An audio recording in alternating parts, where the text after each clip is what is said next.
న్యాయాన్యాయములకు ఏ లోపమైన సమర్థనకు ఎందైనను సాధ్యము కాదని సాధ్యాసాధ్యముల గురించి నేను భయపడుతుంది.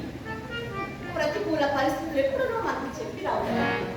వాటిని అధిగమించడం తగిన అవకాశం ప్రియా, అవకాశములు ఎప్పుడూ సాధ్యమై ఉండవు. మనమే వాటిని సిద్ధించుకోవలసి ఉండదు. ఏదన్నది అది సమస్యలకు స్వాగతం పరిష్కారములకై ప్రాకులాడు విఘ్నులు ఎట్లా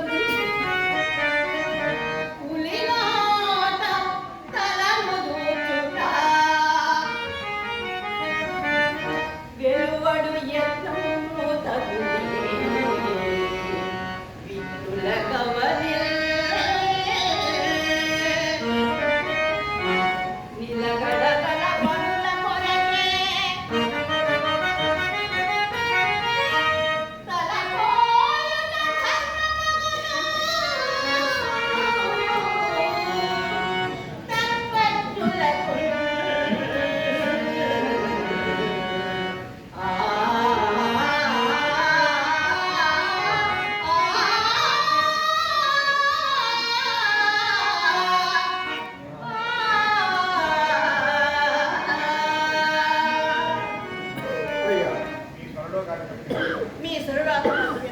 విషయమున మీరు బాగా ఆలోచించి మీ సమ్మతిని దేవగురువులకు తెలియజేస్తారు.